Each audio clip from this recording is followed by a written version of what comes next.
ولې ځینې خلک د الله له طرفه ډېر ژر نیول کېږي او ځینې نه. موږ دا ډېر ځل وینو یو سړی ګناه وکړي او الله جل جلاله یې ژر تر ژره د ستونزې سره مخ کړي، او بل څو ښکاره ظلم کوي، رشوت، غلا، فاحشه، ظلم، دروغ، خو ژوند یې آرام ښکاري. نو ولې الله ولې ځینې خلک ژر نیسي او ځینې نه؟ د دې پوښتنې تر شا د الله جل جلاله د حکمتونو یو لوی راز پروت دی. الله جل جلاله چې چاته ژر سزا ورکوي دا د محبت نښه ده. هغه خلک چې ژر نیول کېږي ډېر وخت د الله محبوبان وي.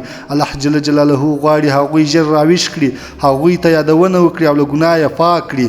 نو کله ناکله چې ته ژر نیول کېږې دا د الله د قهر نه بلکې د هغه پاملرنه ده، ځکه چې الله جل جلاله خپل بندگان نه پرېږدي. ځینې خلکو ته وخت ورکول کېږي خو دا وخت د بښنې لپاره نه وي. ځینې خلک چې ډېر وخت ظلم کوي او آرام وي دا مه ګڼه چې الله پرې خوښ دی، دا مه ګڼه چې الله یې هېر کړی، نه بلکې الله ورته رسۍ ورکوي، فرصت ورکوي چې توبه وباسي.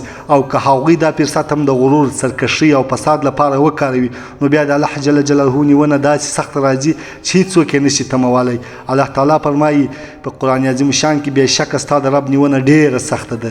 ځینې خلک نه ژر نیول کېږي نه ورو، ځکه الله پرې غضب کړی وي. هو دا تر ټولو خطرناکه مرحله ده. ځینې خلک دومره ډېر ظلم کوي، ګناه او سرکشي وکړي چې الله پرې غضب وکړي، نه یې نیسي، نه ورته ښایي، نه درد ورکوي، ځکه الله وایي هغوی الله هېر کړي، الله هم هغوی پرېښودل.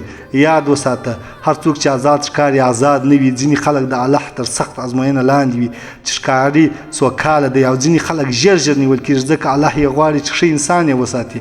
نو که ته ژر نیول کېږې ویاړ وکړه ته د الله پام لاندې، او که نه نیول کېږې نو ځان ته پام وکړه، کېدای شي دا د الله ازمایښت وي یا قهر.